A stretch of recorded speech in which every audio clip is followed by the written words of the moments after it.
I'm seeing my signal go out. Okay, thanks, Tony. This is the normal slide summary that I give each year on where we stand with asteroidal occultations from the end of the last meeting until September 20th of this year.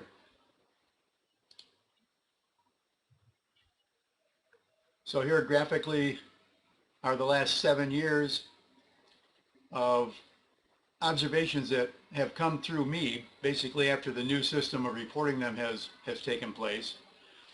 The total events is the gold yellowish bar that extends higher than anything else, and the positives are the blue bars.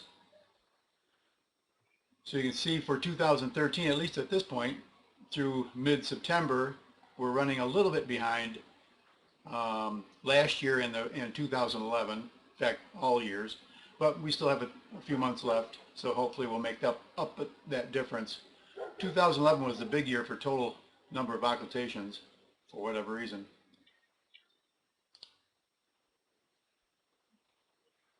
Since we are able to now count how many chords we get across an asteroid, and it's always to our advantage to have as many chords as possible, I created this little chart again for the last 6 years, and you can see, as usual, the largest number of chords is 1 across any asteroid. Again, 2011 was a big year, especially for 2 chord observations. This year, everything kind of just slopes off gradually from 2, 3, 4, and greater than 4.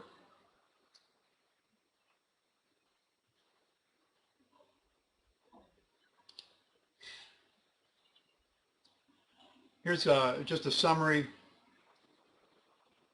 of the events from 2012 through September 20th of 13, which were the best observed or were important for some other reason. Some of them involved the fact that we had ISOM models, gamut models to compare the observations with, and obviously the more chords we have, the better that works out. I'll show you a couple here in a minute, I think. Some of them had quite a few chords, like October's event with Brixia, and in March of this year, Svea had 6 chords, well observed.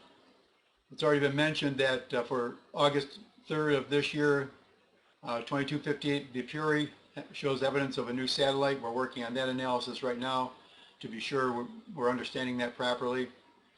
And that same group did a really nice job on Comacina in late August. And I put down there, they're from California. They're actually from several states out west. I kind of jumped the gun there. Nevada, California, all up and down the West Coast. So here's a few of those events I mentioned. Ausonia had 2 chords, but it also had 2 models. Just a slight orientation shift, so we can kind of fit the model either orientation to both sets of observations. So no real gain there, it looks like, except verification that the 2 models are pretty close. Again, a 2 chord observation, only 1 model. You can slide that model up and down along those chords and it doesn't change a whole lot. I guess I left it where it is because of that number 1 chord at the top kind of fit that notch a little bit better than the other way around.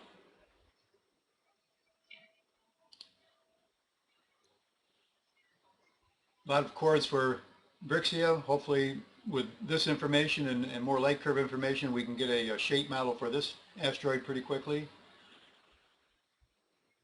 See how well all those observations fit. That's a nice fit. We have light curves. We have several, in fact. I put 2 up here.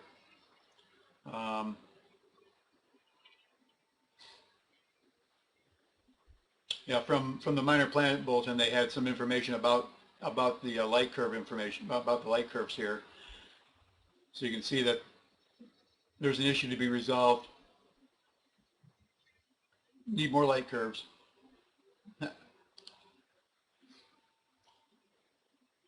Another fairly well observed event with a really short duration capture there at the lower south limit, which was kind of nice to constrain that. All the observations fit pretty well.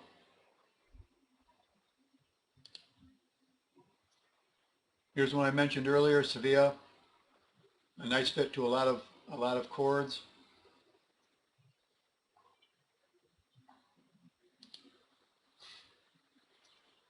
Model for Eugenia. Most of the chords fit pretty well, except for that southern chord that seems to go right through the asteroid. So there could be an issue with the southern part of the asteroid. Obviously, these inversion models are just that, models based on a light curve. So they're always looking for our information to either verify or to possibly work on an adjustment of that model. So this might be one of those cases. But the other chords fit pretty well. We saw this yesterday with Vipuri, with the possible satellite out there at some distance. Kind of like Steve Kennard's Agamemnon. It was just a happy circumstance that someone was out there observing from outside the expected path, and actually it wasn't too far outside the expected path, just south of it, but happened to catch that event.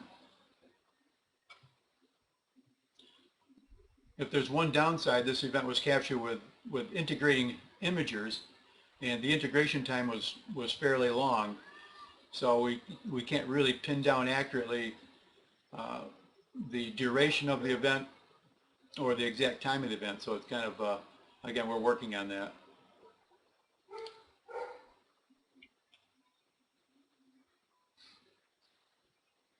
And here's the last one that was listed on the chart. Again, a pretty well observed event with some nice fits to create this nice elliptical asteroid. And that's all the slides I have for the summary. If there are any questions, I'll entertain those. Let me go back to my list here.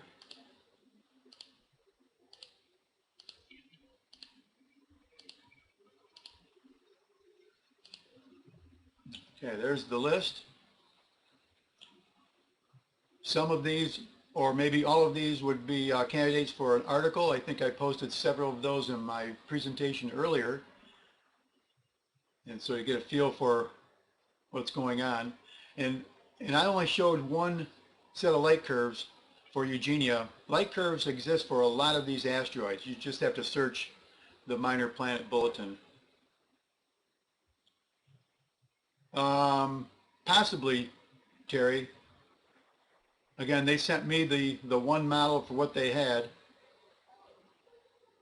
And so we go with that first, and then we offer suggestions, and they obviously will look at other possibilities as well to see if it's a better fit if we flip it over 180 degrees or whatever.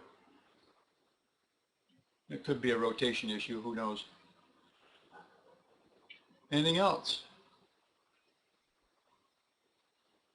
All right. Then I'll close that presentation out, and we'll turn it back to Terry in Toronto. Thanks, everybody.